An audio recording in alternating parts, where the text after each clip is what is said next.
2024. We got Jay Briggs, Chris Ruffolo, and of course Wednesdays with Ron Romanelli here. Got a pretty decent stack card of NBA games, some meaningful games out there, including that Timberwolves-Nuggets matchup. And then, of course, in Major League Baseball, man, we're starting to learn some things and being reminded of some things, and kind of all those things kind of all rolled into one in the early season. Of course, that pre-All-Star break baseball is a lot different than the second half of the season. And, man, depth really doesn't matter at this point. It's like it's after the All-Star break where it's like you start to see injuries and depth really usually start to add up on a lot of these young up-and-comers. And we'll see if the Pirates and the Royals and teams like this can hold it together, after the All-Star break. Generally, when they're on the up-and-coming, they'll contend like up to the All-Star break, and then they'll start to fall back. And then eventually they have those years where they just crack through, and then the next year all their guys want more money, they all leave, and they got to start all over again. It's the way that generally works. But Jay, how's it going? Mavericks got Charlotted twice in the season, twice in a 6-month period. It was the Panthers the first time against Dallas. It was the Hornets last night. I don't know, man. We call it Charlotte paranoia, maybe a little going on over there. Yeah, I should have laid the points yesterday. I leaned towards the Mavs yesterday, but I didn't go. Charlotte. It happened, but oh well. Shout out to them. Back in action today. They got them Heat on the line, so down there in South Beach. We'll see how that game shakes out. But I'm doing good. Hit my NBA player of the day yesterday with the Rockets. That was cool. My Rangers lost to the A's. That was disgusting. But that just, it goes to show you, it's like no one wins them all, and the best teams lose, 60 times a year. And, in that division, the American League West, everyone's starting about 500 or less. So, right. So, that happened. But Money Making Wednesday, excited to be with the guys. Y'all know what today is. It's Hawk Romanelli Wednesday. So, glad to have my guy here. Glad to be with you and Ruffolo. Let's make some money today. Chris, what's happening? Not much. Just happy to have gotten back on track on Tuesday. We had a couple rough days in Major League Baseball, but finally it started to turn a little bit. So I was excited about that. And yeah, I'm looking forward to today's NBA. I'm starting to realize, like Mitch said, whenever Jay's a little bit skittish about the Mavs, that's when we bet him. I think that's when we have to do it. I mean, it's just like when the dogs are barking the Zawacki super system. Now we got the Jay Briggs super system. Yeah, it just seems that, especially against Charlotte, I think that's the team. You go with all the CD Lamb touchdown props. You go with the pretty much extended lines, halftime lines, reverse, alternates. Ron, what's happening?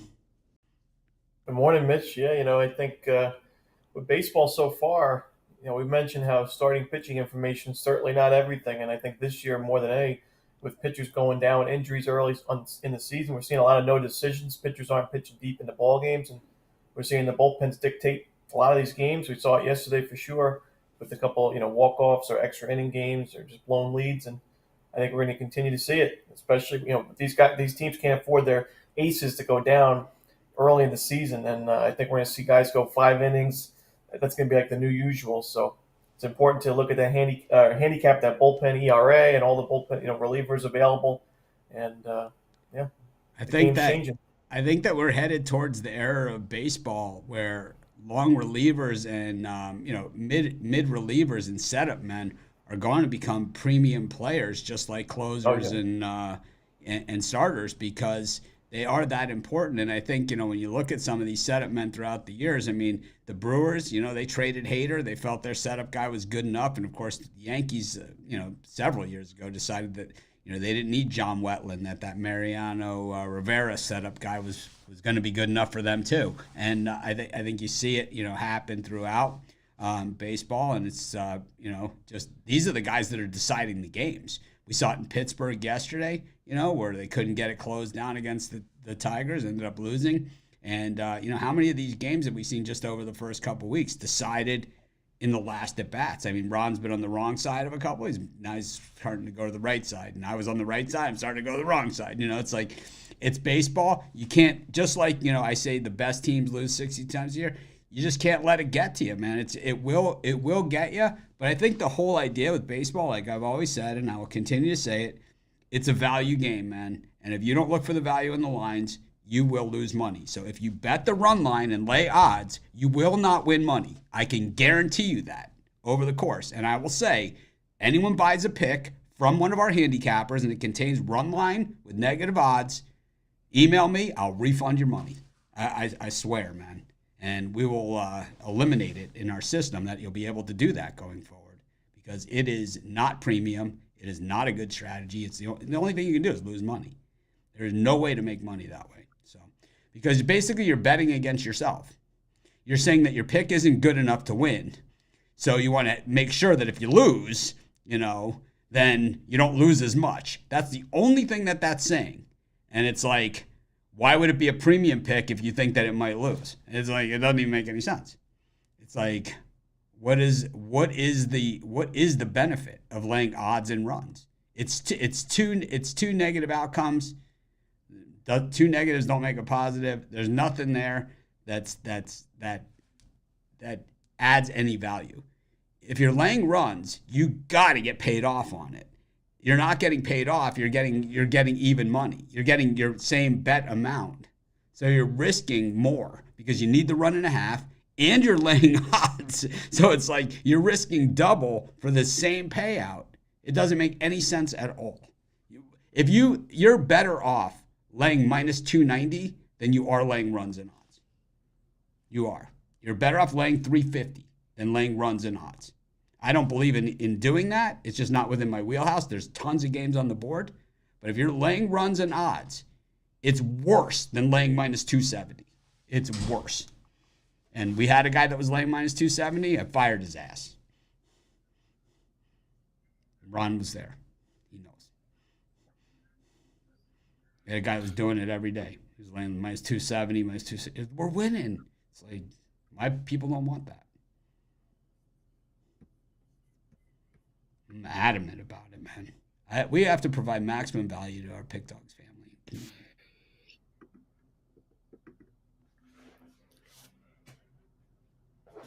People want to lay 2.5 and get the plus money, go for it, man. Lay runs and odds, you're telling people to lose. And until somebody explains to me how you're not, if someone explains to me how you're not, then I'm always going to believe that because I don't see it. And I ask it every day. Anyways, over 184,000 subscribers we passed this morning. Turn up.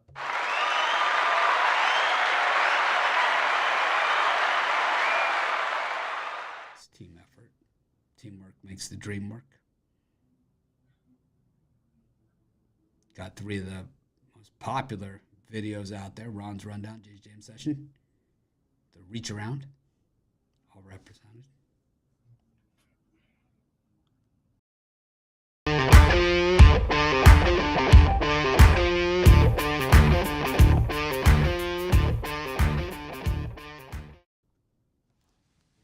Been a little bit since we've done that.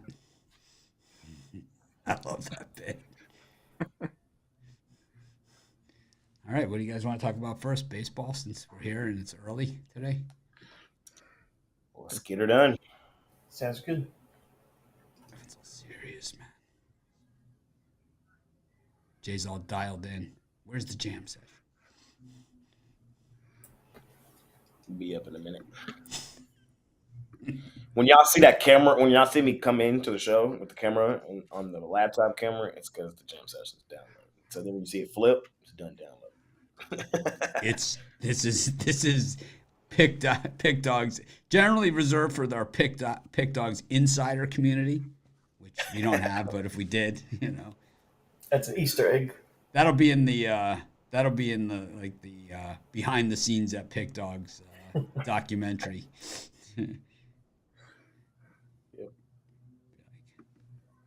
be like, when you see Mitch in the blue hoodie, usually means he didn't have time to do anything else. He just grabbed the first thing off the rack.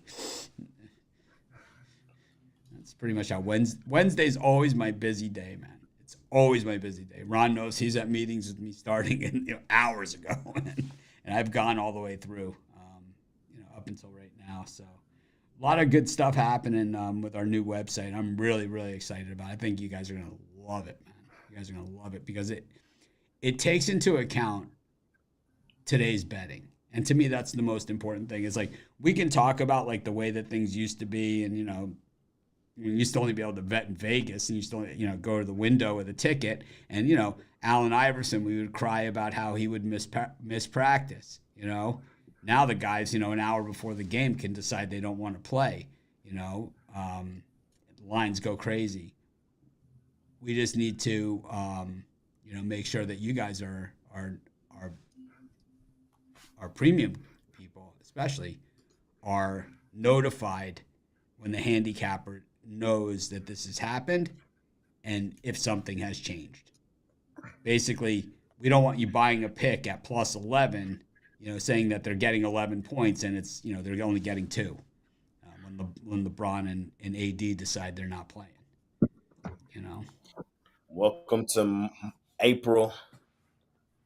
We're gonna NBA.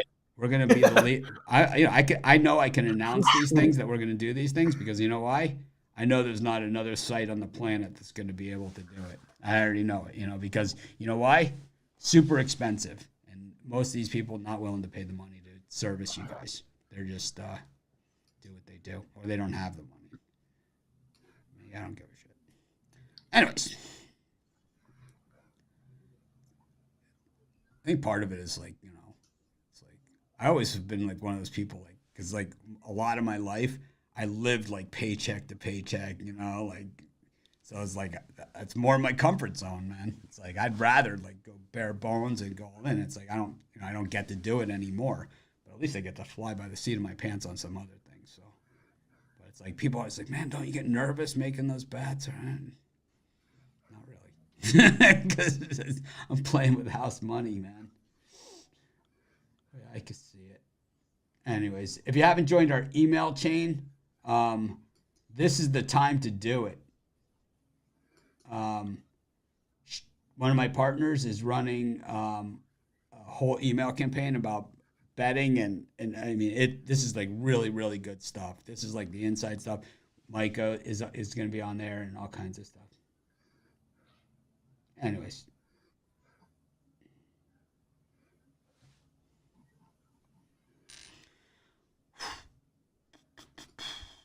All right, we'll do it. Guys, not chatterboxes this morning. Chris, what'd you have for dinner last night? Chris, what'd you have for dinner last night? What did I have for dinner last night? What didn't? Oh, breakfast for dinner. Breakfast for dinner. So what is this? All right, I'm gonna pull up a seat. What does this entail? Was there any syrup at the table? No, there was not. Unfortunately, no. No syrup at the table. But it was, nice helping of nice protein loaded bacon and eggs, some whole grain toast, none of that sprouted stuff. White bread or wheat bread or sourdough? No, 12 grain. 12 grain? 12 grain. Oh, I don't got time for that. You count out the grains, you make sure there's a dozen in there, or you just take the word for it? No, I take their word for it. I just... What are the 12 grains in 12 grain bread? 1, 2, 3, 4, 5, 6. I'm going to guess one's poppy seeds. That's always a popular. Is that a grain or that's seed? That's a seed.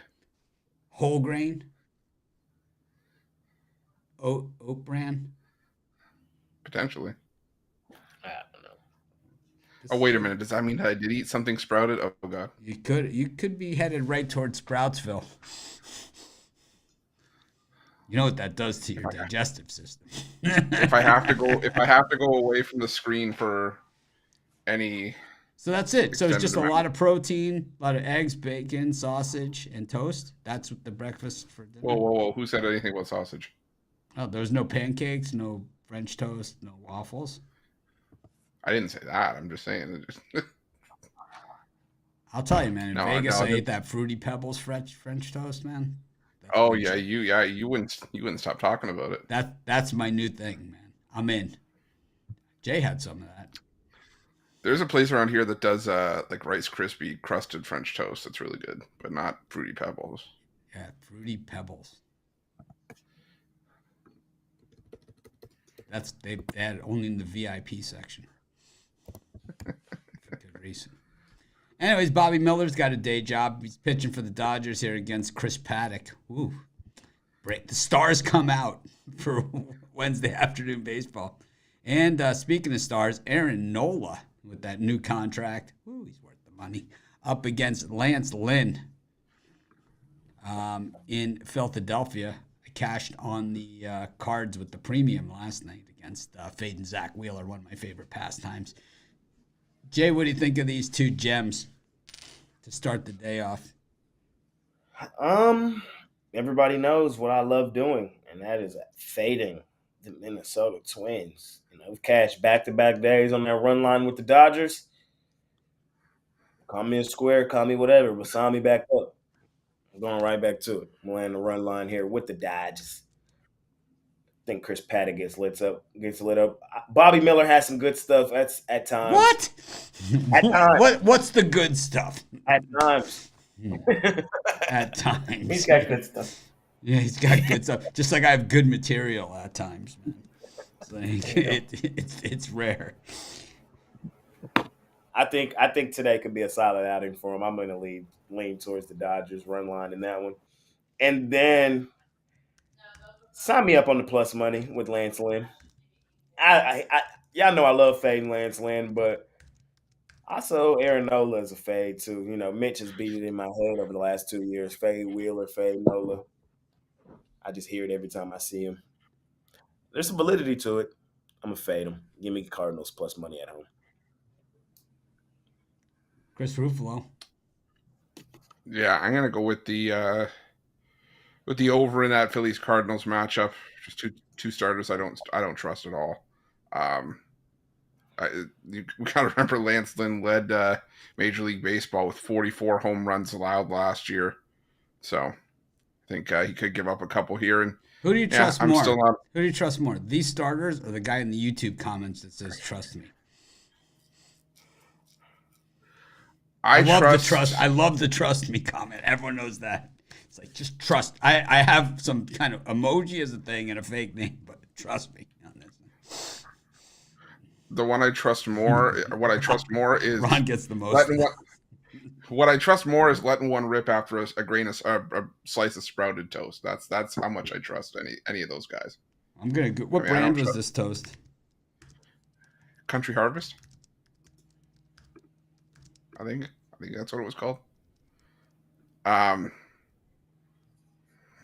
I mean, I would still trust either one of these starters too, because at least we know that they can have a good game here and there. The guy that always says "trust me" is always fade material.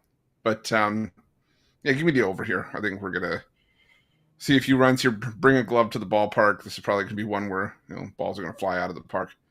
And let's see here. What was the other one? Oh, give me the Dodgers on the run line as well. The Twins striking out a ton, and Bobby Miller's been hit around in here and there, especially going back to last season, but still think he has a good enough start here. The Dodgers bats back him up and get a win on the run line. Mitch hating on my guy Bobby, man, just a hater. I hate on most players. I know. It's So, Chris, we've got whole grain wheat. Maybe this rings a bell to you. Whole grain wheat flour. And then we've got flax seeds, which have got to just wreak havoc with your digestive system. Oat flakes, sunflower seeds, malted crushed wheat. That sounds like a beer. Barley flakes. They are making beer here. Cornmeal, rye flakes, I don't even know how to say this one.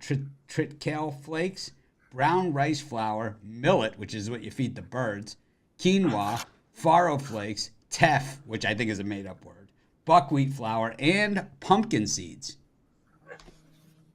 Those are the 14. It's 14 grain Country Harvest bread, and it is baked in Canada. We just don't. We're just trying to keep Ruffolo away from all the sprouted things. We know what that does to his digestive system. Why do you think my mic's been on mute for half the shows for the last 3 months? Yeah, it's there. You throw that in with some soy lectin, sorbic acid, enzymes, and absorbic acid, and what you've got is Country Harvest 14-grain bread. Oddly enough, I don't see salt here. I see water. Yeah, no salt. Oh, it's may contain sesame seeds. Yeah, so yeah, I not and now that when you said flaxseed so high on the list, it all made sense. It was number one. It said contains wheat, barley, oats, rye, triticale, and soy. I mean, wheat, barley. I mean, that's beer. That's beer. Trying to get bread drunk. Ron, Dodgers, Twins, Cardinals, Phillies. You love that Dodger hype train. I love it, and I'm going to roll with the Dodger hype train today. I'm going to lay the 1 run in the first 5 innings, plus 120. I think they get to Paddock, and I think Bobby Miller bounces back. And I like the fact that he's a strikeout guy, and he's facing a Twins team that knows a thing or two about strikeouts. And they struck out, I think, 15 times yesterday. I think Matt Wallner is 1 for 15 with 12 strikeouts, I believe, to start the season. I think he's at a 57% K rate. Just unbelievable. The offense for the Twins has been dreadful. So, we see this line sinking now. Dodgers minus 168 in the money line. Pretty interesting stuff. I think maybe this game gets competitive later on, and like when the bullpens come in, because the Twins do have a solid bullpen. But early on, I think the Dodgers get after Paddock and have a lead. And I like Max Muncy to hit a home run. He hit one against Paddock before. You're getting plus 250 for him to hit a home run today, anytime home run. So give me Muncy home run prop. Yeah, Man, Twins. Give me Mookie. Give me Mookie. He been a home run king now. I'm all over the Twins in this thing against the Dodgers. I just think that the Dodgers just the squares play on the board once again, like usual. The Twins hitting a powerful 164 versus right-handed pitching. I mean, sometimes, you got to buy low and sell high. And I think the Twins will play to the back of their baseball card and start hitting a little bit better than that 164 number. It's the starting pitching that's got to him, so we know there's not going to be any surprises because it's Paddock going. So, I mean, the 5.82 team ERA, he's definitely participating in that, and he plans to keep participating. But oddly enough, the Twins bullpen 1.51 ERA coming into this thing, and the Dodgers at 4.76. I think the Twinkies get them late here at Target. I'm going to take the Twins, and probably why Ron's going first half. For the Dodgers. I could see the Dodgers having the lead early, but then crushing the hopes and dreams of them in every square in town with the Twins' walk-off victory, or the Twins losing by 1, to keep it within the run line, which would also crush the squarest of squares because it's probably, probably not now. It's probably not negative money anymore. And then we look at this dot. Still is. It still is? Oh, yeah, minus 110 on the run line. Ugh. Yuck. Then we look at Lance Lynn, who's got a 4.15 ERA coming into this one, which is only dwarfed by Aaron Nola's 5.40 whale of an ERA that he comes into with this thing.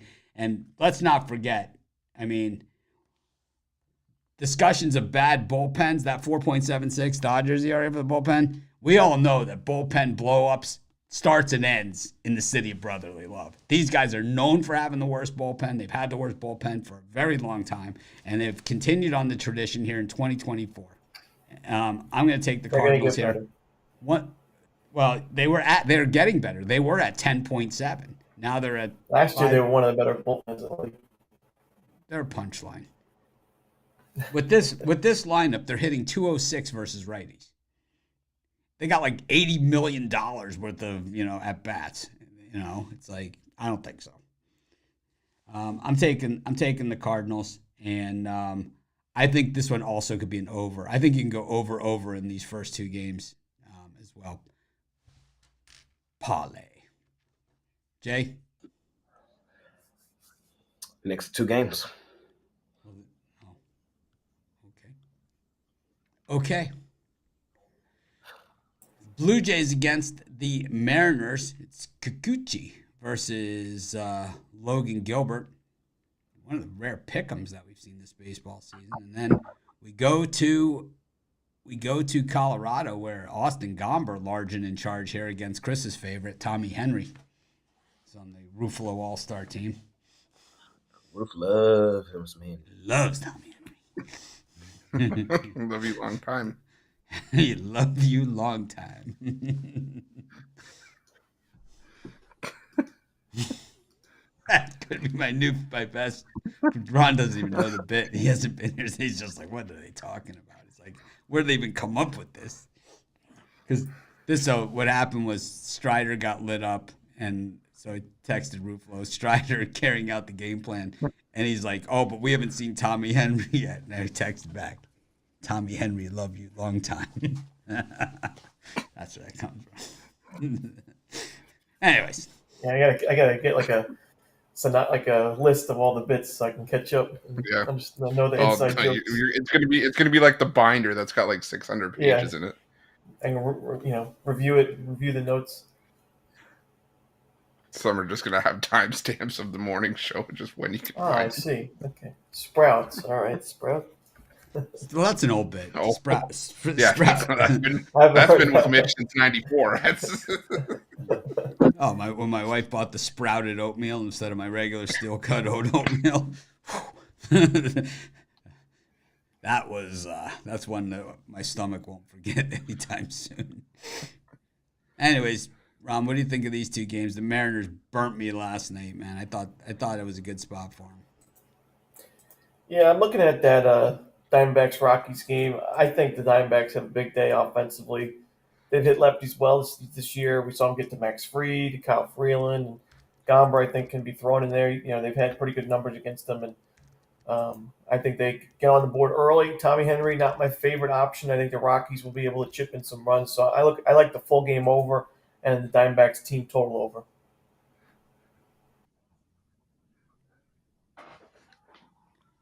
Jay, what are you thinking? I'm thinking I'm rocking with, like I said yesterday, I'm just got to stay with the Rockies. I know it's Gomber, but it's Henry on the other side. So with Henry going, Los Serpientes, they did get it done yesterday, but it wasn't dominant. I think the Rockies have a legitimate chance to win it outright. Just got to trust them at home all season. I like the spot for them. And then give me Toronto. Jorge Kirby let me down yesterday with his trash ass. Blue Jays have come home and look good.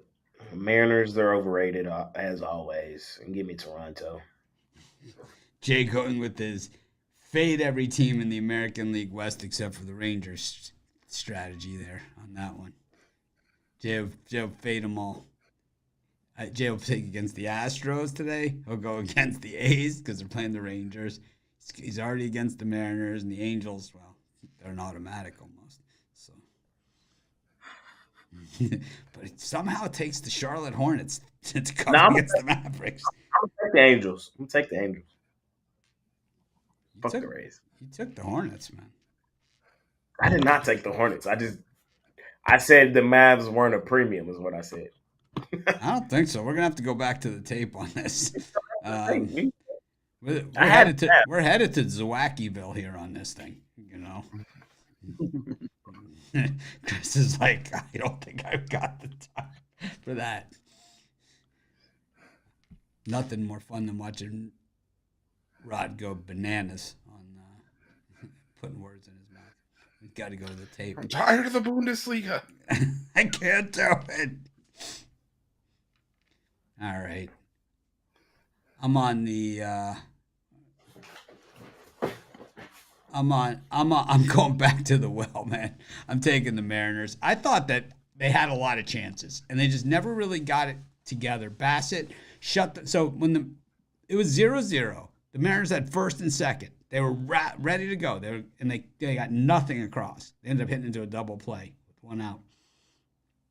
And the next inning, the Blue Jays scored, and then they had two outs on them. It was 1-0, and then 2-run homer makes it 3-0, and that was pretty much almost the game. So I think Logan Gilbert comes in. He is the stopper today. and gets it done. I'm less than sold on this Blue Jays team. It seems that they're Which is- one-inning wonders. They get all done in one inning. And that works, for some teams, but not everybody. Also, Tommy Henry's my homeboy. I'm taking the Diamondbacks. He's just got overpowering stuff. Speaking of one-inning wonders in the Toronto Blue Jays, shall we go over the nice minor league outing for Alek Manoah this past Let's week? go. Yeah, let's go over it. Let's look at the numbers here. I got to While we have time. They were inning and 2/3, 7 total runs, 6 earned, 5 hits, 4 walks. He threw 58 pitches and only 26 of them were strikes, so a nice 32-26 ratio there, and a bomb given up as well. And this was in single A, not double A or triple A. Damn. So Manoah is. Have I ever mentioned how much I hate Wednesdays? He's in mid-season form already. He's doing that in single A. Imagine what he's going to do for us in our wallets when he gets back to the majors. But carry on. Exactly. He's a Pat him Dallas when you Keuchel. back him. What do you say? He's going to pat him when he backs him. He's going to be fine. He's not looking fine right He's now. His concern, he gave up 7 runs. He didn't care. He was just concerned about staying and feeling good on the mound. Yeah. So How much does He feeling feels good good. matter when you give up 7 runs and 5 walks? fine when your team scores you 8 on the other side. In single A? Yeah, who cares? Yeah.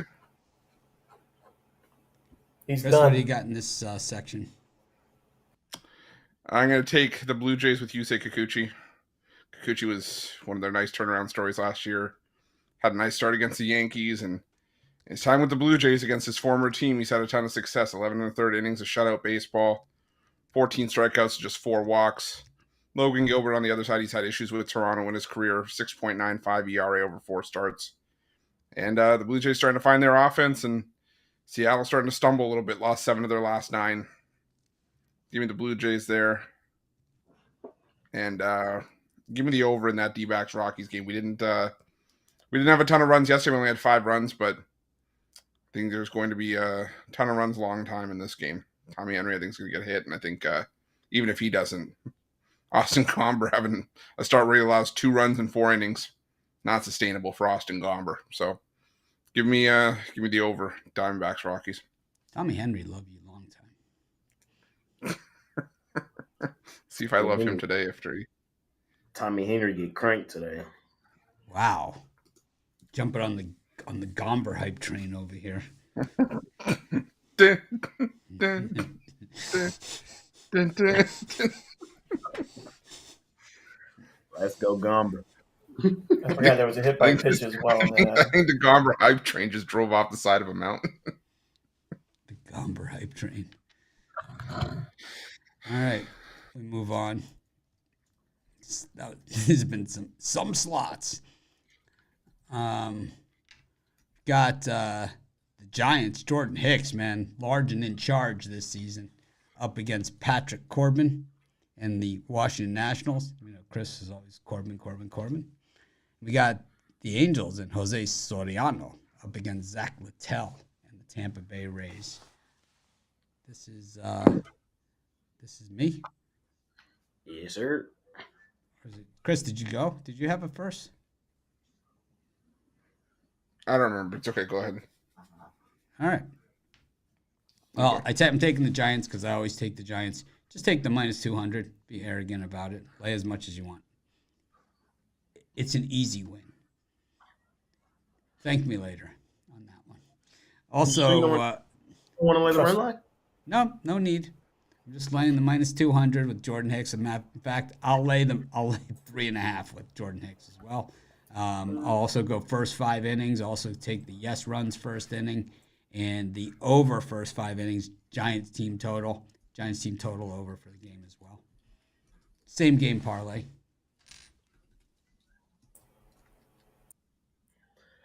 I alluded to this earlier. I'm taking the Angels. I still think right now, the way they're playing, we're getting value with them. They're playing well right now. The Rays, the way they're playing, they're overvalued. Going to give me plus money with the home team. Sign me up. It's kind of just my approach there. I kind of think the Angels are going to be better over the full course of the season than people think. I think many people thought they lose Ohtani and they were going to be flat out terrible. I think many people forgot they were already terrible, so I don't think there's really too much more room to be bad. Probably gonna be around the same they were last year, maybe slightly better.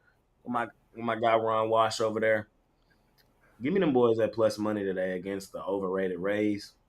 Let's just say they'll be having a good time. Mhm. And I didn't know it was crack. Corbin, nowhere for me to go in that one, really. So just give me the Angels plus money homed out.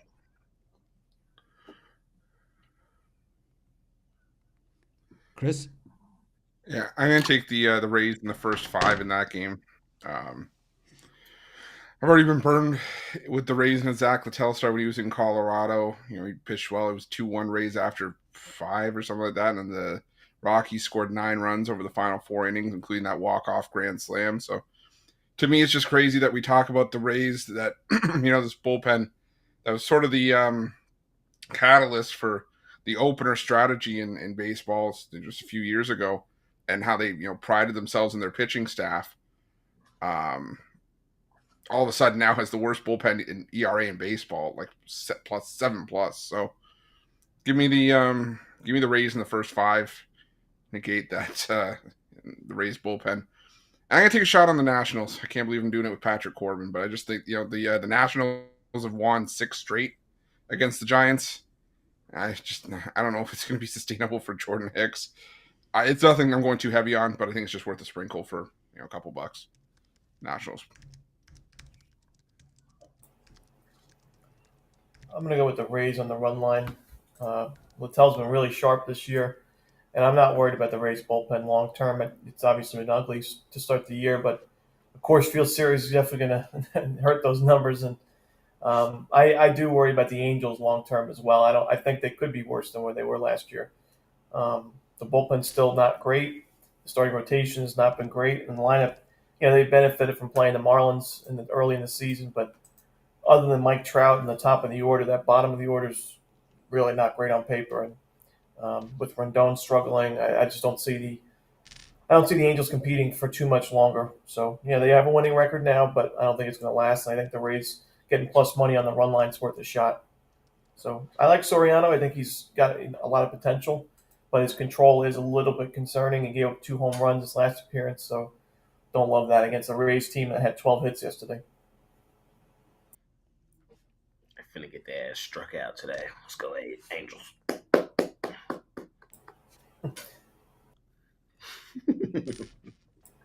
Next up, Guardians versus the White Sox. White Sox showing them who's boss They yesterday. did. Fat out those Sox yesterday, man. You know what I mean? And speaking of Sox, Padres versus Cubs. Dylan Cease on the mound versus Kyle Hendricks. Ron, your guy. Which guy? Cease. You're not my guy. Since when? You're always like Cease. No. I hate CCC. No, he's like CCC. CC Sabathia. Romanelli multilingual. Jay, you're up. I'm up. I don't really love these two. I don't. I've been Mr. Cubbies. Good win for him yesterday after letting the Padres walk them down in that fashion the day before. Sign me back up on the Cubbies here with Hendricks. Hendricks is ass. I know. He's not one of my favorite guys to back. He's really not. And that 11.7 ERA is disgusting. But there's always value fading the Padres, man. It just is. The Cubs, they've hit the baseball well all season to start the year. And so I think that they'll probably get some hits off Cease today, too, and keep this game fairly competitive. I got to attack the plus money here with the team playing the overall better baseball in the Cubs. Cubbies. And then that other one, that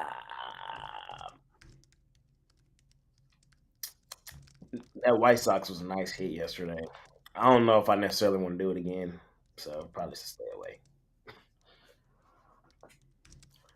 Chris? Yeah, I'm gonna take. I'm gonna lean towards the Padres in the first 5, maybe full game as well. I'm not a Padres guy, but Kyle Hendricks is a no-go, especially on the road. I think that's where he struggled for the better part of his career.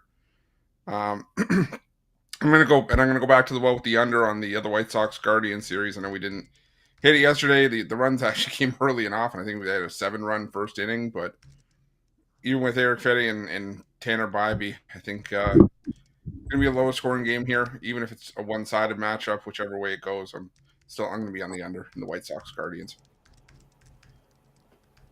Yeah, I'm going to agree with you, Chris, on the under. I like that under. Tanner Bybee really solid at Progressive Field last year. He's looked strong to start the season. White Sox had a big day at the plate, but it was a lot of bloops and dinks and dunks. There was not a lot of sharp contact. I mean, give us zero credit, Ron, for. Yeah, I would say the White Sox are the worst team in baseball. But it's okay. But we can take it. No, I'm kidding. We know it. I'm kidding. We know it. But another Yohan Moncada going down doesn't help the lineup, that's for sure. Well, he's been the biggest disappointment to ever land. Oh, of course, but he's still one of the bust. more talented players. Bust. But he's got a good arm. Yeah.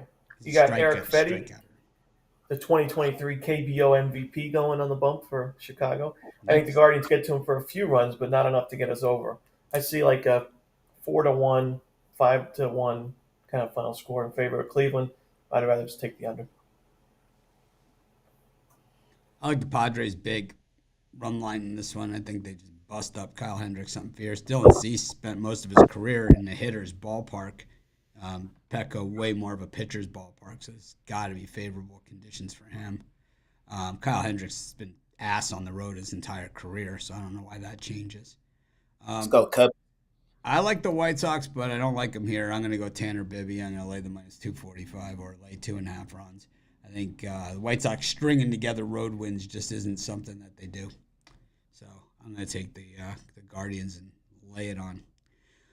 We go to Cincinnati, Great American Ballpark, where Hunter Green gets the ball up against Wade Miley and the Brew Crew. And then Yankee Stadium, where Marcus Stroman up against future All-Star Ryan Weathers on the hill here for the Marlins. Weathers really knows how to bring it. Chris, it's you. All right. Well, let's see here. Chris always asks, like, whenever you ask me, he always acts like, hey, can you help me move this dresser? Yeah. No, please. All right, Marlins, Yankees. No. The guy talks about sports for a couple hours a day. This is what he does. I was looking at another and he acts like I asked him to like give me a ride to go pick up my car from the mechanic or something. It's like, well, how far is the mechanic? How far is the mechanic? That's the real question. I mean. But don't get me wrong, I love you. You're my boy, but it's like, how far is the mechanic? It's like, I'm a little busy right now. It's like that. I'm a little busy. Okay. Yeah. Do I have to put on pants? Fast Times at Ridgemont High is like, I'm a little busy right now. He's watching the Flintstones. He's like, okay. Like I said, the question: do I have to put on pants? Optional. Okay. Give me the Reds on the money line against the Brewers. Wade Miley making his debut. Tough ballpark to make your debut in. Hunter Green has had issues at home over the course of his career, but I think the starts under his belt are going to help him here. And the Reds much better hitting left-handed pitching at home for obvious reasons. Playing a Great American will probably do that for you, but I think Cincinnati gets the win here. So I'm going to take the Reds in that one, and I'm going to take the Yankees on the run line. Just a pure fate of the Marlins with an anemic offense, and Ryan Weathers on the mound is not going to help things. I think the Yankees absolutely smoke Ryan Weathers, and Marcus Stroman's been pretty good so far this season. So give me the Yankees on the run line. This is my least favorite time slot. I would lean to the Reds on the money line, but really not my favorite games, either of them. I just don't think there's much value with the Yankees. While I do think they do win, It's just tough when the Yankees are 10-2 and the Marlins are 1-11. You got Weathers, struggling. There's just not a lot of value to find in a game like that. And then the Reds, Wade Miley, not one of my favorite starting pitchers to back, but he is improving the last couple of years. Hunter Greens looks sharp, so I'll lean towards Cincinnati, but it is a very, very slight lean. I'm going with the Milwaukee Brewers in that one against the Reds. I don't even see the angle there for the Reds. You're getting the better team at plus money. It's like that's called value 101. So while you guys are squaring it out on the Yankees run line over there, just remember this is a value sport, and that's how you make money.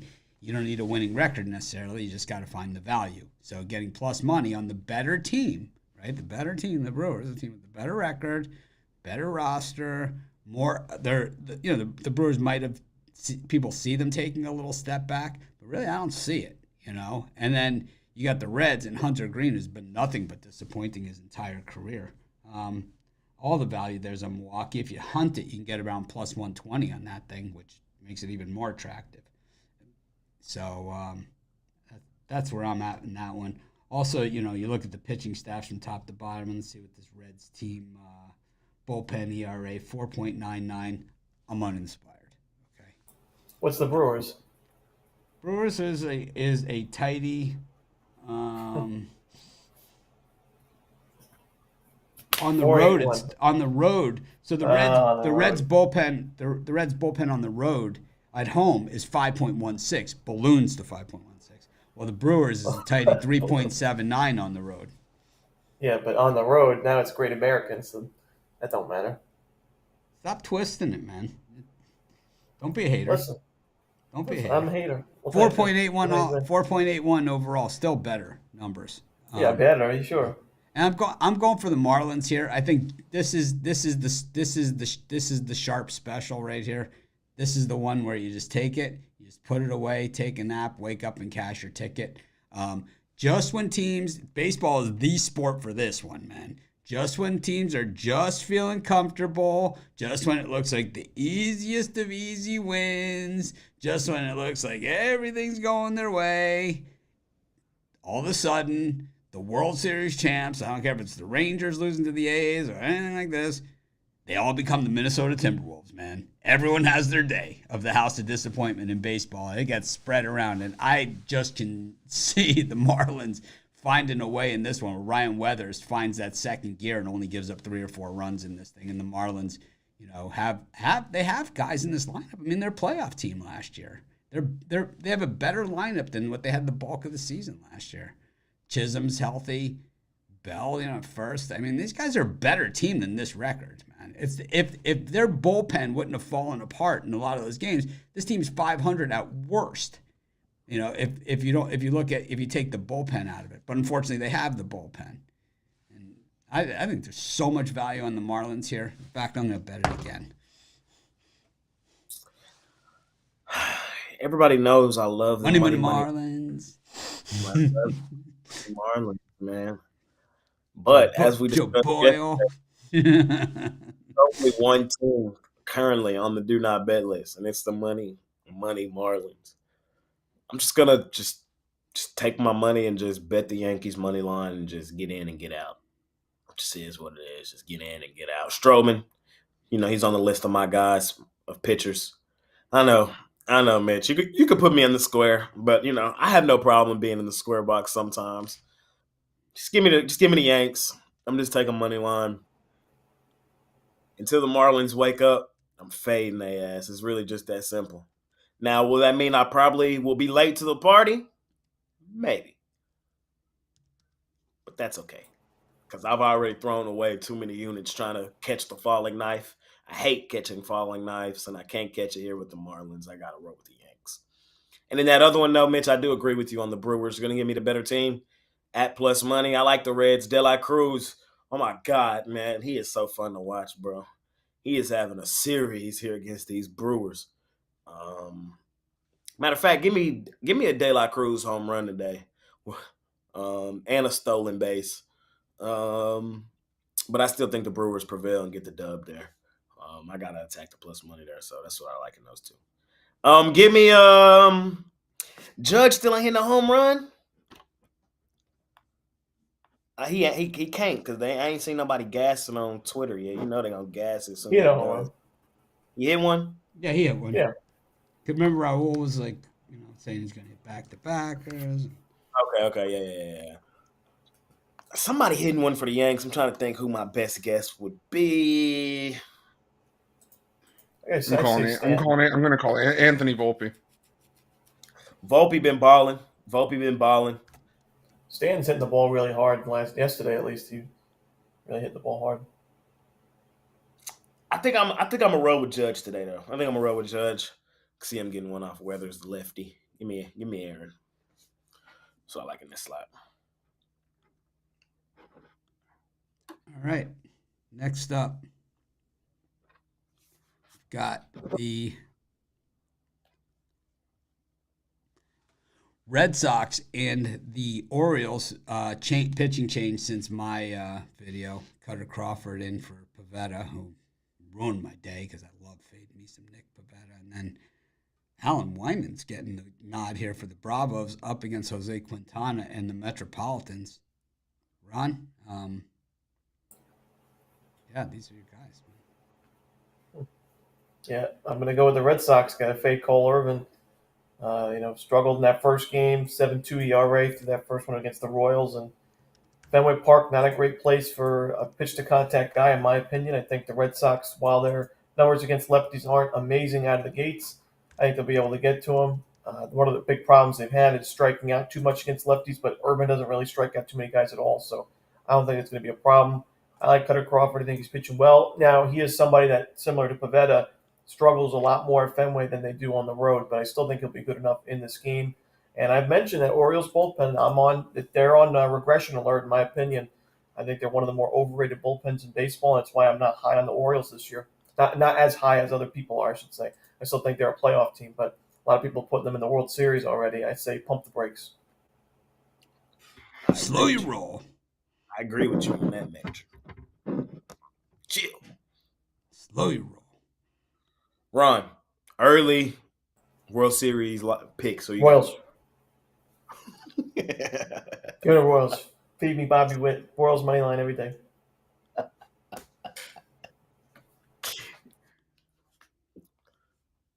Shout out Cole Ragans, man. Reagans. You got to say his name right. Cole Reagan. Ragans.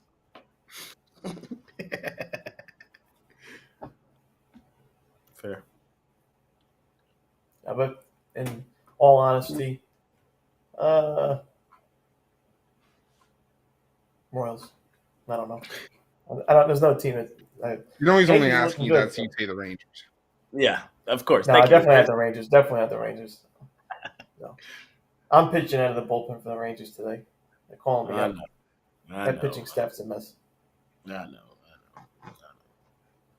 I can't even disagree with you.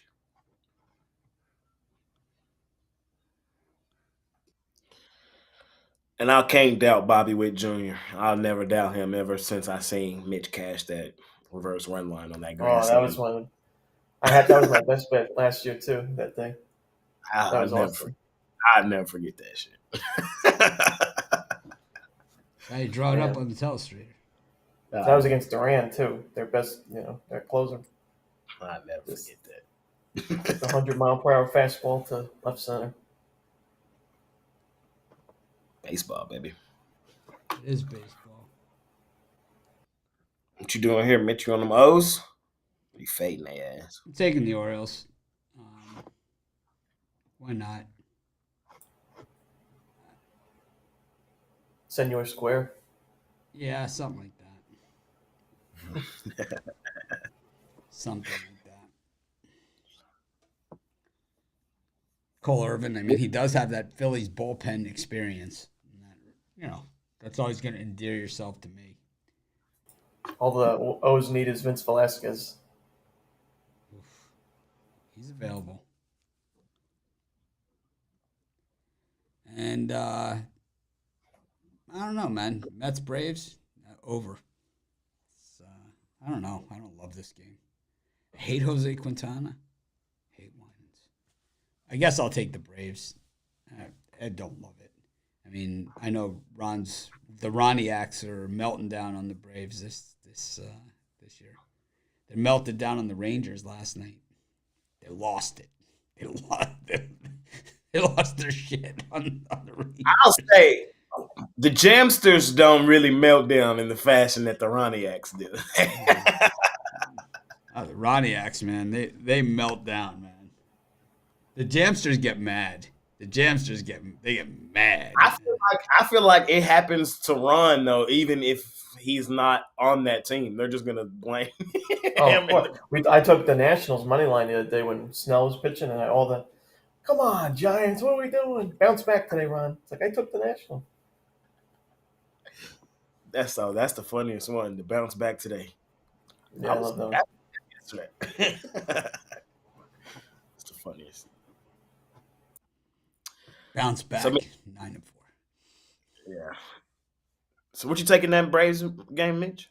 I kind of just mumbled over it. Yes, I really like it. First time, huh? Get the papers. That's Get the papers. Bittler. Get the papers. That was the best.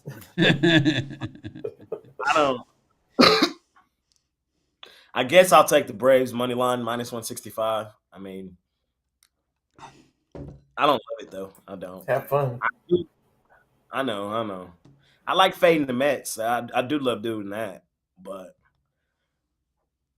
I don't bet the Braves often. If y'all notice, like over the last 2 seasons, the Braves are just not a team. It's just not fun betting their games. Like it's just not fun. So I don't. What if I told you that the Oakland Athletics had better numbers against lefties than the Braves do? That's crazy. And that other one, though, as y'all see in the comments, everybody calls me the O's hater. And I guess I kind of am. I like him today, though. My guy, welcome to the MLB. This is the one guy I like on the O's, Jackson Holiday. He be going off on the show. I'll be going off with Jackson Holiday on the show, man. So I'm glad to see him. Play the show, Ron? You play these games? You should play Jay. Yeah. Jay challenges all comers. He wouldn't have a chance, unfortunately. I got Juan Soto lighting it up. We could play anytime, any day. For sure. I like the O's here. I think I trust my problem with the O's is I just think they're overvalued. Everybody talking about they're going to the World Series. That's my problem with the O's. It's not that I don't think they're a good baseball team. It's none of that. I just think more often than not they're overvalued. But getting them here at an even price, I can rock with them. So give me Baltimore. I agree with you, Jay. I think they are a little bit overrated. I think it's just, they're a young, flashy team, exciting team. But I think it's going to take a little while. The Rangers came out of nowhere and they won the whole thing, but you don't usually see that. It usually takes a few years to get to that point. A lot of young prospects, and they still have some holes. I think the bullpen's a big problem, and I think if you have James McCann as a backup catcher, you got problems as well. So it's a tough division. Just don't crown on the World Series yet. They could do it, but they're 6-4 right now. It's not like they're the Yankees 10-2. Right. Ruffolo, you joining me? We on the O's?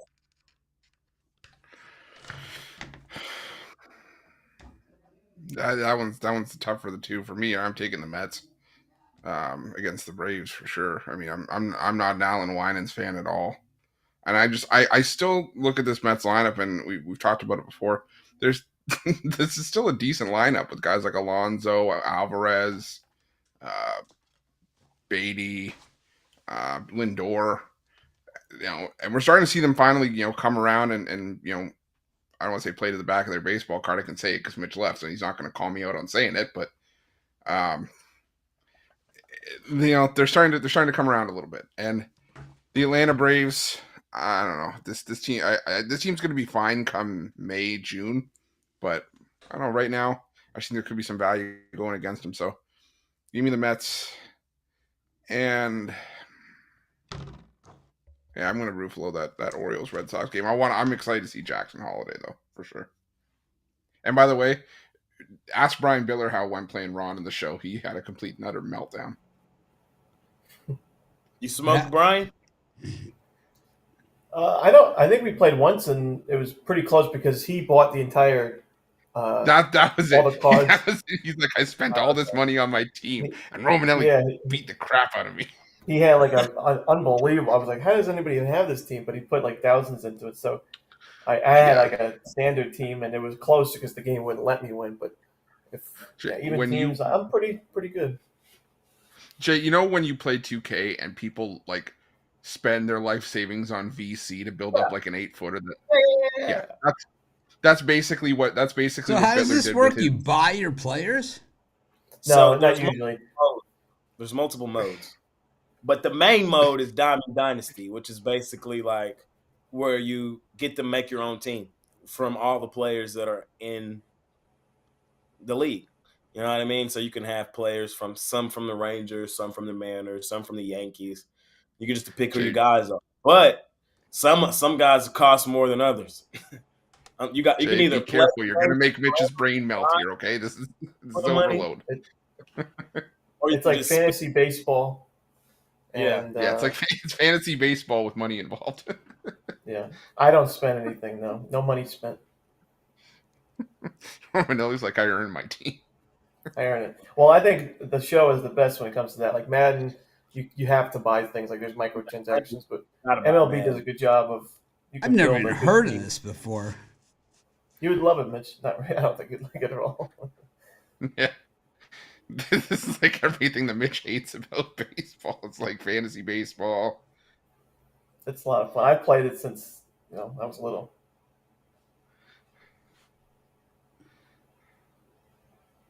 Wow. Yep. You gotta set it up, huh? Gotta set it up. You have a good team? Decent. Like I think I have my three main guys right now. I got Seager, Simeon, and Garcia, and DeGrom. Outside of that, you're in trouble. Yeah. He's basically just trying around the horn. He's basically just trying to build the Texas Rangers without realizing he could just challenge you to a normal game of the show. Nah. I know. Say, hey, I want to use the Rangers. I don't even understand how it works.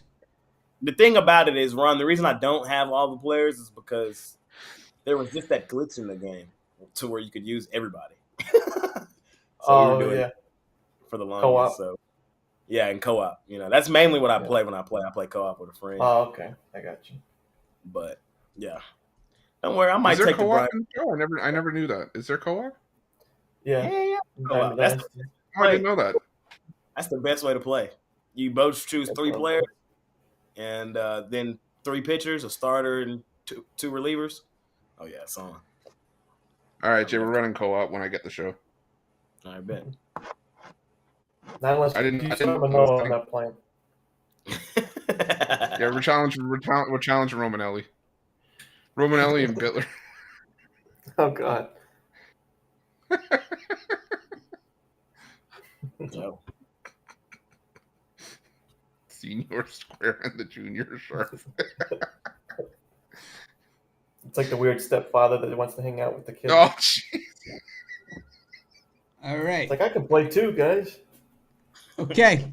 It's just like we're shutting this shit down. Man, two more games. I shoot dice with Jay in Vegas if that counts for anything.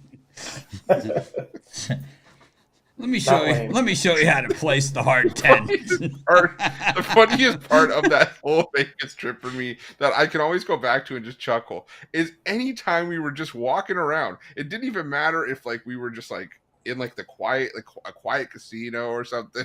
Anytime Jay saw the bubble craps machine, he'd scream, "Push the button!" The button.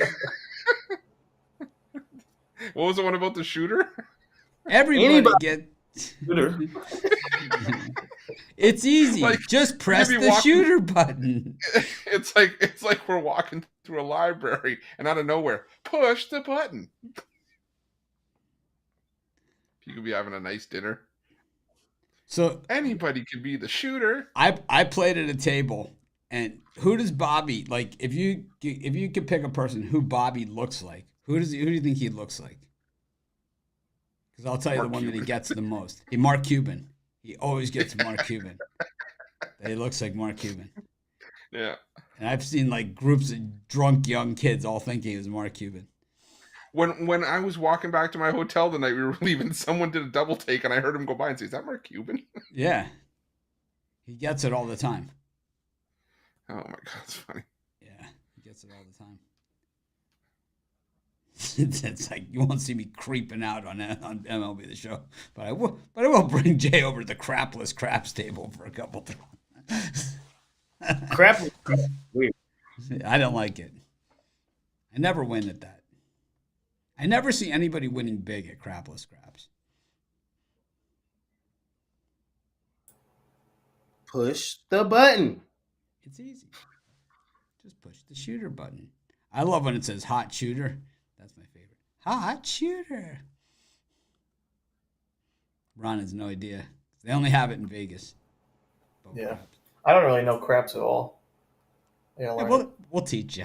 you got it. Yeah. It's easy. Jay gets like super aggressive. It's like Jay starts off. He's got like a quarter on the line. You look over like 10 minutes later. He's got like 700 on the line. Win. They double check his ID.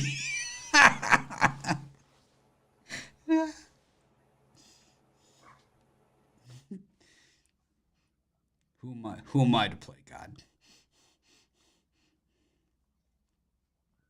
Anyways, we've got the Rangers and the A's.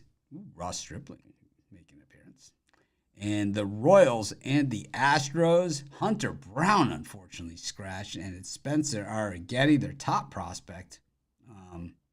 But I don't know, man. I saw him during spring training. He got absolutely shellacked. I mean, it was kind of like, this is our top prospect. It's kind of like you ever see that Trouble with the Curve? When it's like, this is our top prospect. He's just whiffing at everything. It's like this guy couldn't find the plate for nothing. And when he did, it got hit extremely hard. Is it me? Yeah, I think I like the Royals first five in that one. I could see, sometimes you see these prospects come up and they have like these great games because no one has a scouting report or anything. And then sometimes you see they give up like 11 runs in the first inning. And I think this could be that type of thing because I like the top of that Royals lineup and they're hitting and sure as hell aren't afraid of the Astros. I also like the over in the Rangers-A's game. Bradford and Stripling, two guys that they have the potential to get hit extremely hard. I'll take the over there. Jay, what do you think? Fuck the Astros. That's my theme for the year. Give me the hottest team in baseball right now, low key. The KC Royals, the Bobby Witts. And then I'm laying a run line with my team. Call it what you want. It is what it is. We lost yesterday. That shit was embarrassing. I was at Cody's last game. Cody was in that mode last game. I might go tonight. They're giving away the Rangers pennant, low key, the little trophy. So I might go get that. Give me the Rangers tonight. Run line 2.5, 3.5. We're gonna light up Stripling. Rangers. I'm gonna look for a mini Florida Rosedale to give to Jay for Christmas. Just give him a little pig. Oh, I wonder if Iowa wins the game. Iowa has to win the game because they cheated.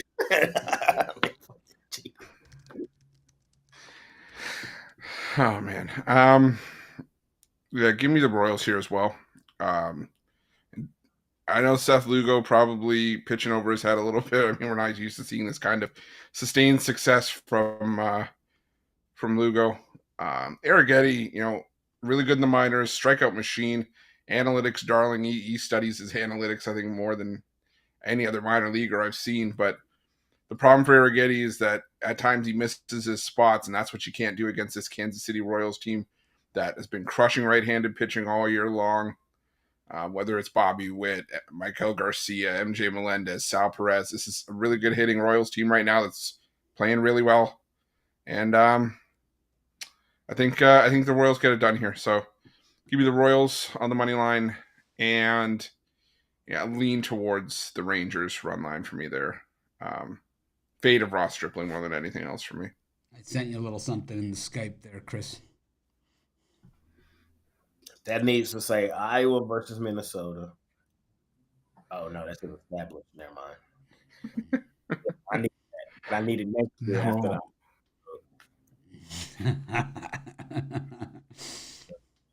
Oh my God. If they make it, I can find it. I think that's Jay's Christmas present. In that Iowa Minnesota football this past year. What'd you say? This thing's 6 pounds. Did you ever play in that Iowa Minnesota football game, college football? No, but I was at the casino when it was going down, and I saw the meltdown of people that. That was Jay from Dallas that you heard the meltdown from. It's like, this is what we've determined. This means fair catch. This means no fair catch. So you're on team no fair catch? No, fair catch. It's like you ever see that, like when they had like the sitcoms and the dad in the family would scream like no, and it would zoom out from like the house to the city to planet Earth. That was Jay's meltdown. Like no. This is awesome, man. This site. This is crazy. They got the bronze boot. Oh, do they have the little brown jug? I think so.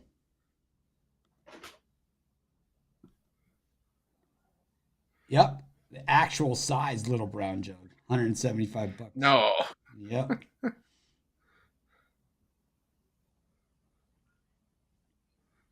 Yep.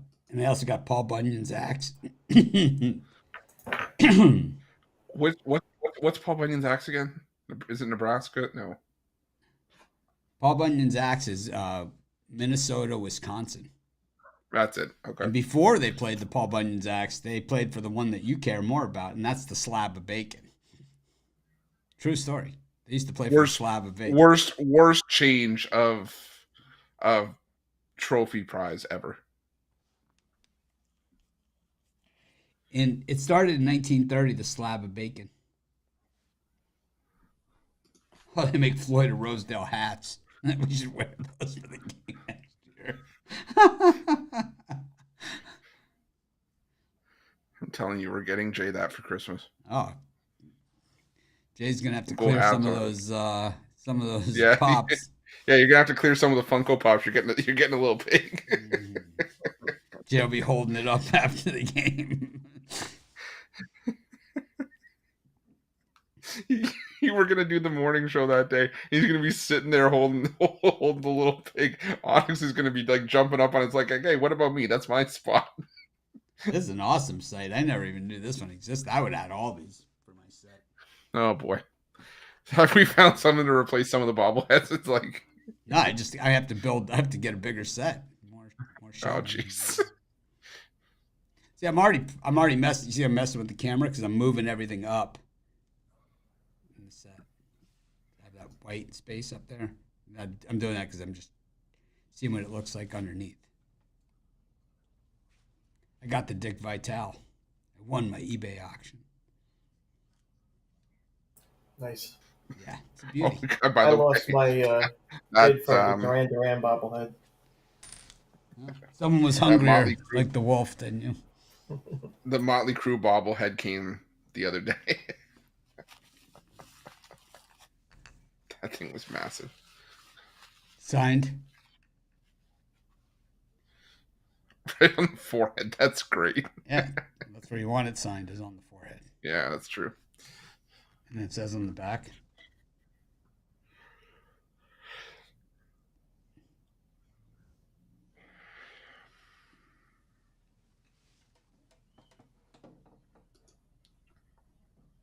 There's actually a lot of coaching bobbleheads out there. Tons of them. Anyways, who's up? Chris? Jade faded the Astros, I'm sure. It took the Rangers run line, is my guess. I went. Oh, Ron? I'm going to go with the over and the Royals. I think Seth Houdini Lugo is due for getting hit. He's given up he's gotten out of a lot of jams the first 2 games, and I don't think it's going to be the case for too much longer, especially against a lineup that's getting going now with the Astros. The Astros' problem, though, has been their pitching and especially the bullpen. So the Royals, the last few nights, they've been able to come back down. They were down 3-0 yesterday. I think they were down 3-0 to the White Sox when Crochet pitched. So this team's, it's dangerous when teams can beat you in blowout fashion, like we saw with the Royals against the Twins and the White Sox. But it's also dangerous when they can make those comeback wins. And I think the Royals, playing like, nothing to lose, kind of. There's a lot of talent on this team. Bobby Witt is a superstar in the making, and I like this Royals team in the spot and then over.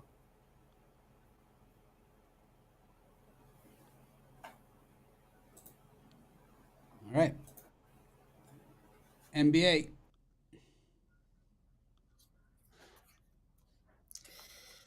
Cavaliers versus what's up?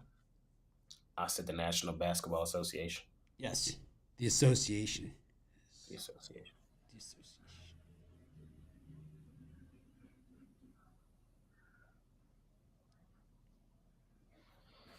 All right, we got Cavaliers-Grizz, Hawks-Hornets. Big game hunting here, Jay.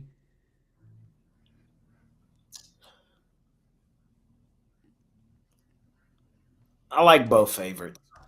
I don't love either one of them, but I like both. Cleveland, if there was a bounce back spot, this needs to be it. Am I running to the window to lay 18.5 with the Cavs coming off a significant road trip? No. Is this a premium? I can tell you right now, no. But I do lean in their direction. If they were to get right in any spot and try to establish any momentum before the postseason, I could see it being at home today against the Memphis Hustle. And then the Hornets, they've been terrible. They didn't show any signs of life that entire homestand. On a back end of a back-to-back with travel. Y'all know what today is. It's Wednesday, so it's Hawk Romanelli Wednesday. Give me Atlanta, laying the 11.5. 2 worst ATS teams in the league, though, Charlotte and Atlanta. Like, there's really no real value there. Like, they're terrible.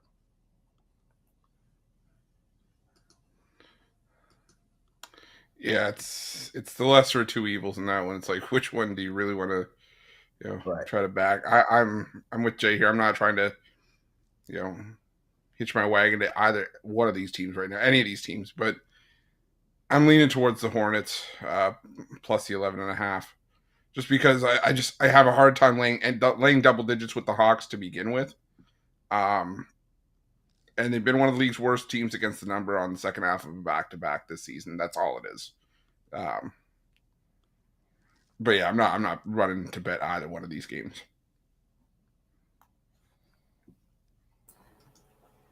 Yeah, Ron? I'm going to lay the points. I'm going to lay the points with the Cavs. I've mentioned the Grizzlies, I think, are the worst team in the league, so 18.5 is not enough. What is enough? What would have been enough? What number would have made you consider taking Memphis? 32.5. I gotta get the hook. Gotta give me the hook. 32, it's a no bet. I feel you.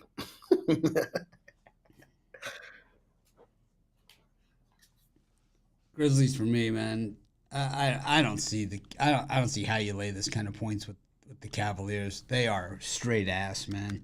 These guys played themselves right out of every possible, every good playoff scenario that there is. These guys are a joke. They're terrible, man. They're absolutely terrible. They're going to be done. I just can't believe you guys all picked them. But the Grizzlies just got aired out by the Spurs, who they had beaten 13 straight times. So, So they beat them, and they beat them, and you go by less. No. It's just this goes to show that the Grizzlies, they're done. Like, if you get blown out by the Spurs at home after beating them 13 straight What does times. that make the Cavs? I mean, the Cavs haven't done anything either. Cavs This is your Jack Flaherty argument over Boyle the other day all over again. I mean, it's like just because they suck makes them good. It's like that doesn't mean yes, anything. because what does it say when a team has lost 4 of the last 5 and now they're an 18.5-point favorite? It says that the public is stupid. That the Grizzlies have covered the spread against the Central Division 4 times in a row, according to the betting tools. Layup City. How many times have the Grizzlies been this bad against the Central in the last 4, whatever? I'm telling you, the Grizz aren't playing that bad. They're a scrappy bunch, and I think They are scrappy. They are a scrappy bunch, and I think let's take a look at some of the recent form of these two teams. What you're going to see is that the Cavaliers are dog shit. The Cavs have been ass. I'm with you there. I understand it, but The Cavs are allowing. So here's the Cavs. The last 5 games. This is how I got there. I do a million videos. I couldn't remember how I got there, but in this one, I looked at the last 5 games. I like to call that. Here's the technical term I use. Irrelevant. Write this down.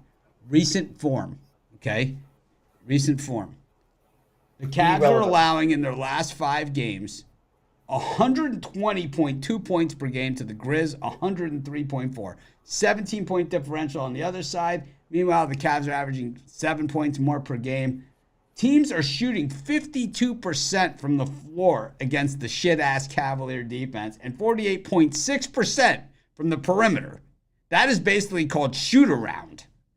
48.6% over a 5-game stretch from beyond the arc.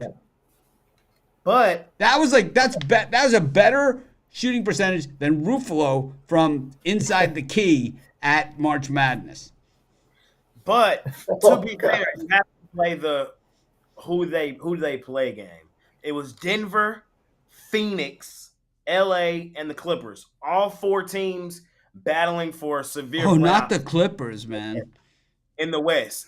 And the one team that was terrible, the one team they were supposed to smash, they smashed in the Utah Jazz, 129-113. They got the shit beat out of them by the Charlotte Hornets on 327, 118-111. I mean, these guys are not good. They're not. But the Grizzlies are the Memphis Hustle. It's a G League team. On a back-to-back.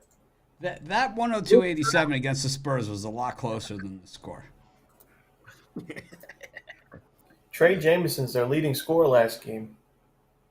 I don't even think he was the leading scorer at UAB year before he graduated. I don't even think Shout out to Trey Jameson. That was Jelly Walker and Eric Gaines. I don't know, Ron. I know.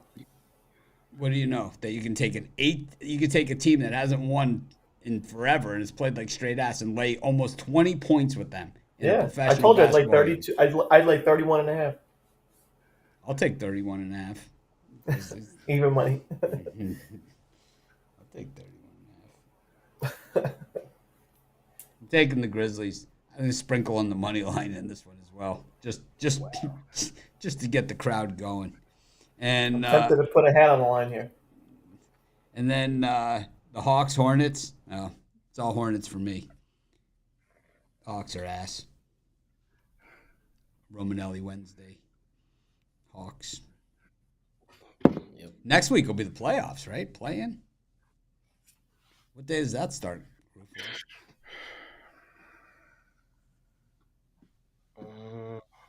Last day of the season is Sunday. Yep. There's no game Saturday. Full card Friday. No game Saturday. Full card Sunday. So Saturday, we don't want to hear it. Where's the jam session? I don't know. Sunday, you can start bitching right away because we already know who's playing. It's everybody. Except maybe those playing teams, if they're locked in position, they might not play their guys. Sunday. There's some important games that day. Like, that day's going to be crazy because you got, like, Magic Bucks that day, which is going to come down to something. Suns Timberwolves that day. Lakers Pelicans. Mavs Thunder. Rockets Clippers. Like, a lot of these games may still have some coming down to that last day for seeding.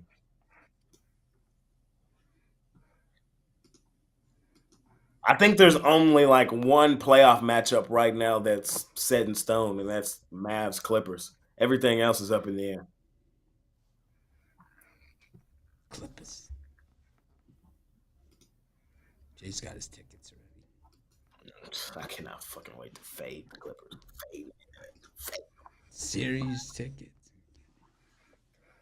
The Clippers themselves are going to pay for those series tickets, so just fade there. Key tip. If you bet the right team, the tickets are free. Bumper stickers should be issued.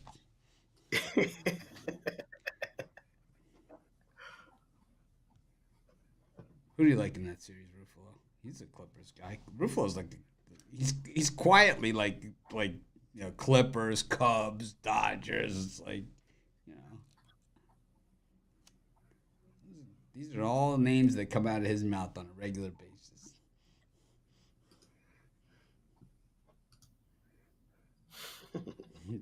It's a spot for you on the drive-thru. Don't worry, Chris. It's always a spot for you. Ron never's on the drive-thru anymore. You don't have to do the Ruffalo cross-examination anymore. Chris, what do you think of Mitch's pick? Well, where do I begin?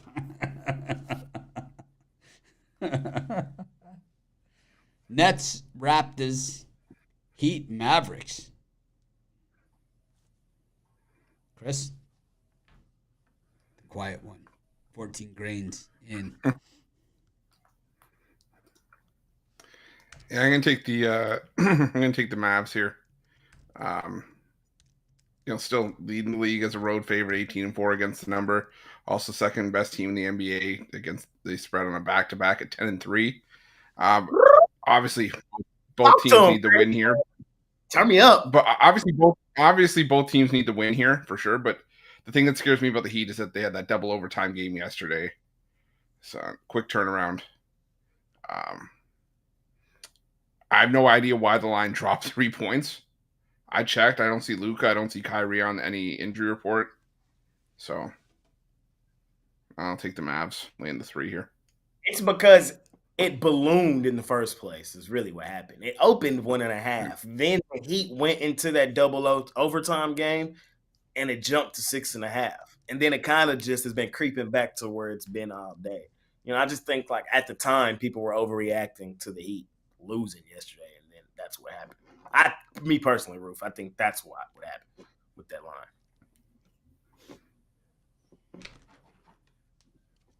I'm going to take the points with the Heat. I think it's a sleepy spot here for Dallas. Yeah. Hater. I'm a big Mavs hater. No, I don't know. I like the spot for Miami. I'm not, I talk a lot in baseball, college hoops. I have a lot of things to explain things. NBA, I just kind of go with the way that it's situational handicapping. And to me, after beating Charlotte, beating them up on the road with travel, I know the Heat played last night in double overtime, but I just think that they have more to play for. I mean, like you said, is that series officially locked in now, or is it not technically? The only way it doesn't happen is if the Mavs go 0-3 and the Pelicans go 3-0. That's literally the only way it doesn't happen.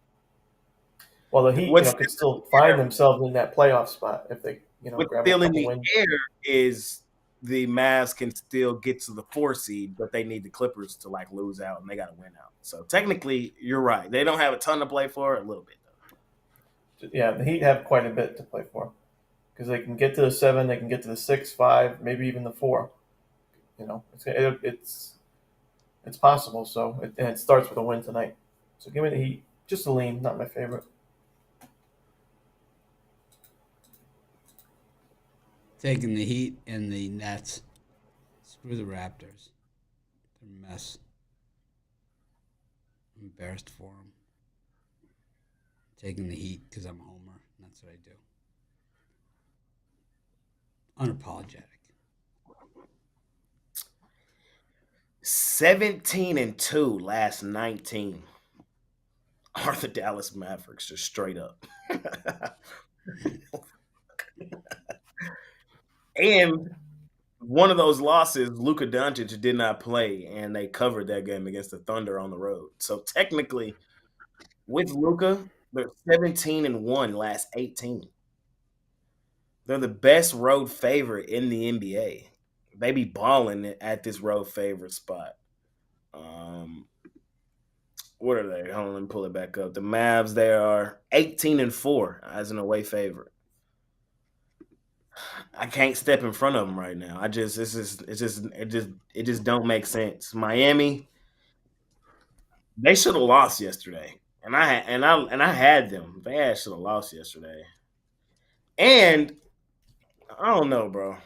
This is not like this is not the most popular opinion. I think the Heat want the 7th seed or the 8th seed. I think they do. I think they do. I don't know. I don't know. Part of me believe they do. So Those are two teams that we know they can beat. So yeah, I know. I know. So I don't know, man. I'm on the Mavs here. I think they win this game. We'll see how it shakes out. And then that other one, I'm on Toronto. Fuck no, I'm not laying double digits with the Nets. Can't do it, won't do it. That don't even sound right. The Raptors are ass, and they have waved the white flag. But laying double digits with the Nets, I can't do it. That's like a 7-point win for Brooklyn. So give me Toronto.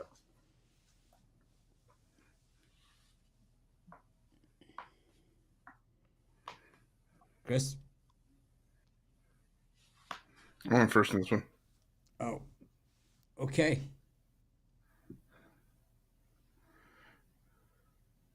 We move on. Bucks Magic, Thunder Buddies Spurs. Bucks dogs in this one. Ron. James, I got them. I got the Heat beating y'all in that playing game. I got Boston, Philly, 1-8, and I got Miami, Milwaukee, 2-7. Low key, maybe. Depends. Orlando might get that 2 seed though, so we'll see. We'll talk about it in a minute.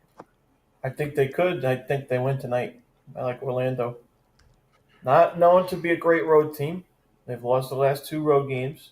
One of them to Charlotte, which is pretty ugly. But I still think that when you look at Milwaukee, yeah, they beat the Celtics. I think this is a letdown spot after a win like that. And before that, we got to remember they got crushed by the Wizards, Grizzlies, and the Raptors. So I'm not, I think the Bucks are going to be fine in the postseason, but I think the Magic. I mean, nobody expected them to be. I mean, I don't want to say nobody, but not a lot of people expect them to be in this position, and they've been able to sustain it all season long as a real contender in the Eastern Conference. This is a huge game in the regular season. You know who did? So I don't know if it was, I don't know if it was a little delusion or what, but I gotta give my man a shout out, a little credit. He did say the Magic was gonna be cold this year. Yeah, and here they are. This is a big opportunity to pick up a huge road win. I know, like I said, not a great road team, but I think they get it. Magic for me, I've been fading the Bucks all along, so I'm just not going to get off that horse. And then I'm going to take the Thunder Buddy against Spurs, laying the bundle. So I'm on the Magic as well. Best ATS team in the NBA. Milwaukee, one of the worst. I faded Orlando yesterday. My top play was the Houston Rockets. I loved the spot for the Rockets yesterday. Best home ATS team in the league. Last home game of the season. It just set up well for the Rockets to play well there. I thought it was a bad spot kind of for Orlando, kind of in a look-ahead spot to this game here with the Bucks. Again, the Magic can get all the way up to the 2 seed, buddy. And they got this game and another game with Milwaukee coming up. And the news came out, Giannis is probably done for the regular season. So the Magic have the world to gain, a lot to lose.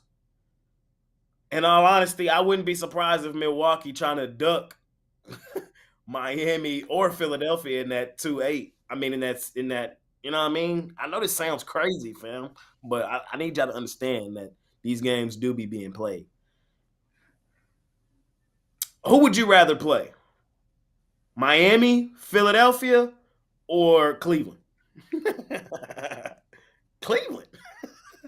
And all you got to do is lose 3 of your next 3 games, which is very plausible. They could easily lose to the Magic, easily lose to the Thunder, and easily lose to the Magic again. And then they avoid playing Miami or Philly. Probably. I don't know. I don't like what's going on here with Milwaukee. I feel like yesterday they kind of tried to go too hard, balls to the wall, and it might have cost them in a meaningless-ass game, low-key. I'm fading their ass. I'm taking the Magic here at full strength. I think they beat up on them. And then Thunder Buddies for life. They're back healthy. Victor Wembanyama, I doubt he plays here. Spurs. Ruffolo, was that you yesterday? Was talking about avoiding the worst record in franchise history. They were able to. Yeah, they were able to do that. Ended that long losing streak. I think they still have to win one more. Or they tied it. Is what they tied it. So they're not going to be the worst. Team. Yeah, they tied it. So they're not the worst team in franchise history anymore. They're tied. So one more win technically helps them, but they're not going to get it here. I think they shut everybody down. Give me the Thunder. I think they kicked the crap out of them. Gearing up for the postseason. Calling it right now. That last win to avoid that distinction is going to come in the season finale home game against the Detroit Pistons. That's what they're. That's the Super Bowl for the San Antonio Spurs. Sunday, 2:30. Crying on the mic and shit after. Yep, I see it. Yep. We don't completely suck. Yeah, give me in this game or in these two. Yeah, I'm with you on the Magic here. I think even if Giannis weren't, even if he was able to go here, I think that Milwaukee is now terrified to put their best guys out on the floor because I don't think they want to, have anything happen to Giannis, anything happen to Damian Lillard. It wouldn't surprise me if they were just trying to protect the health of their top guys. So Orlando, they smell blood in the water. They can at least leapfrog Cleveland into the 3 seed, maybe even get to the 2 seed if they were to win out. So I think the Magic just have everything to play for you. They're still the best cover team in the NBA. So give me the Magic here.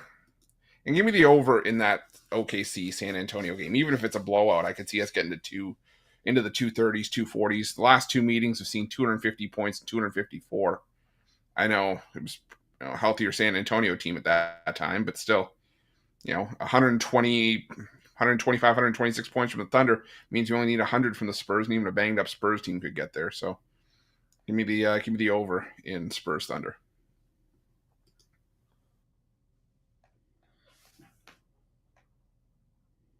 Good story.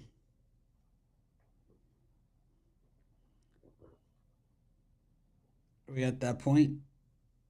Nope, 2 more. Oh, I thought that was it. All right. Oh, Thunder Buddies are Nuggets against the House of Disappointment and the Clippers against the Suns.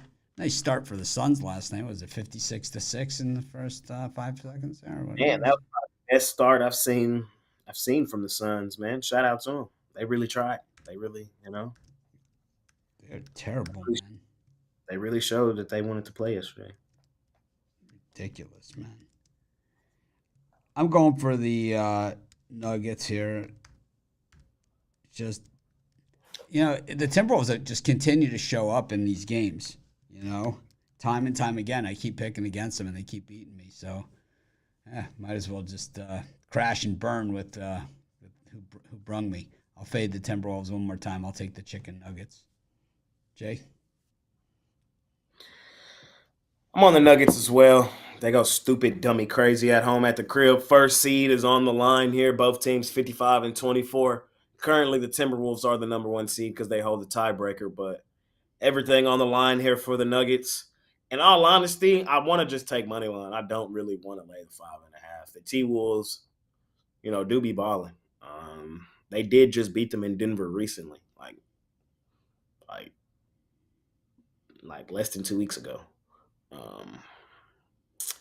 So in all honesty, if y'all want to just be 1,000, I think Nuggets money line and pair that up with your favorite other play today should get you through on like a little 2-team parlay because the Nuggets go stupid, dummy, crazy at home. There's no way on this planet in the revenge game I see the Nuggets losing here. I don't see the Nuggets losing. Can I see this being a competitive game? Yes. But do I see the Nuggets losing? Hell no. Hell no. So I like Nuggets money line there. I usually don't like huge odds in the NBA. I usually bet the spread, but we're at that time of the season, man. Give me Nuggets money line.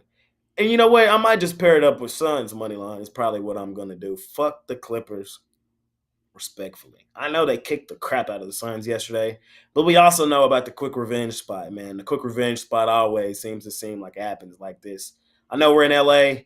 I know the Clippers kicked the crap out of them yesterday. But this is still a huge game for the Suns. Clippers, some slight motivation, kind of like the Mavs, but nothing serious.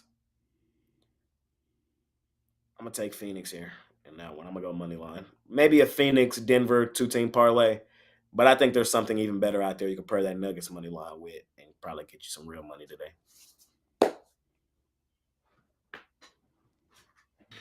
I'm going to go back to that under with that Clippers and Suns game. I think we probably get more than 10 points from the Suns in the first quarter, but I can see another, lower scoring battle here. I think just 220 something is 226 is too high. I think we get to the high 210s in this one. So give me the under. I'm going to lean towards the Nuggets as well. I think home court's the difference here in a matchup where, both teams obviously looking to get that number 1 seed, but the Nuggets, like Jay said, just absolutely nuts at home this season. So give me the Nuggets. Knocking Futz. Give me the Nuggets here. I've gotten burned taking the Nuggets in this season series. Might as well add another one to the list. I mean, geez, that first – I didn't take the first game, but the second game where Denver blew like an 18-point lead. Yeah, I was there with the last one they got crushed because the late scratch. Ugh. It's been ugly. Let's make it ugly one more night. Give me the Nuggets. Let's do it. Parlay time. Parlay. Chris, lead us off. I always want Jay to hit that before I start. Give me the Blue Jays. Give me the Reds. And give me the Mets. I'm going to go with a home run parlay. Let's go Ketel Marte. Max Muncy, Ketel Marte, and Tyler O'Neill. I'm going with the squarest parlay I've ever given out on this show. It is what it is. We're going to go Yankees, money line. We're going to go Rangers, money line. We're going to go Nuggets, money line. And I guess we'll go Dodgers. We're going to 3 square plays in baseball today, but I think they win, bro. Come on, bro. Please don't nobody pop me. Dodgers, Rangers, Yankees, Nuggets. 4-teamer. Let's get her done. That's called the Roniak meltdown parlay. I know. It is, man. I know. I might be in the comments today. I'm going to go on a limb and say no shot. It's a parlay, man, so we'll see. Oh, listen, my home run parlays, none of them get a home run. That's why we don't do parlays. But I think Max Muncy gets one. I like him. I like the Twins, Marlins, White Sox.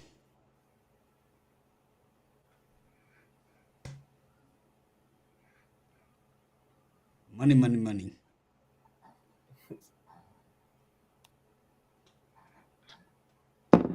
Anti-square parlay. Ron, you parlayed? You did it? Yep. All right. Thanks, everyone, for joining us. Oh, I'm selling baseball pick. I'm going to put out NBA picks. Me too, baseball pick. What you selling today, Roof? Got a 3-pack, my Hoops and Homers 3-pack. Includes my $19 MLB pickoff play and my NBA play of the day, as well as a bonus NBA play as well. Bonus? Yep. Bonus play for Ruffolo. Scoop it up. Is it the Clippers? It's not the Clippers. We love Respectfully. Romanelli, what you selling, my man?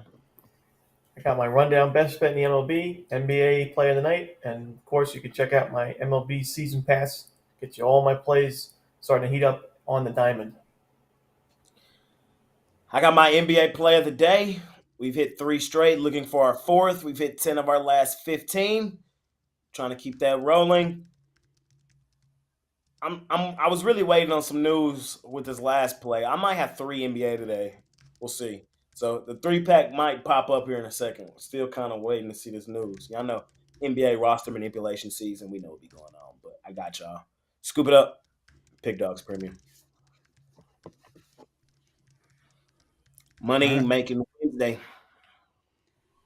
Thanks, everyone, for joining us. Make it a winning day. We appreciate each and every one of you. Going to try and act more professional tomorrow.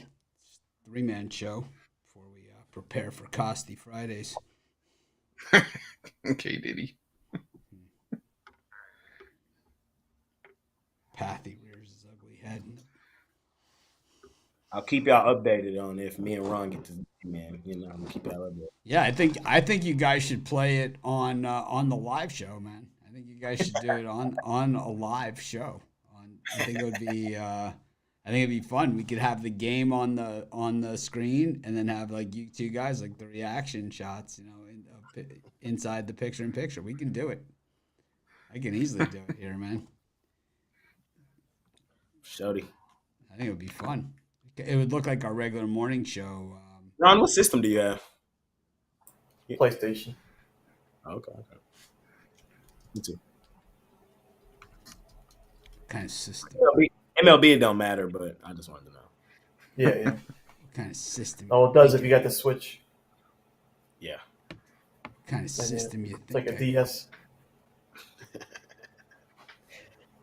Shouty. I'm ready, man. I'm interested. I'm interested. Maybe we can have some odds. Have them like set up like this. Can't lay run line and odds with Ron on the run line.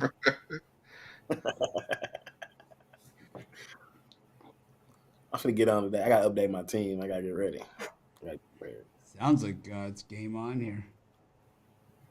Have these guys going at it.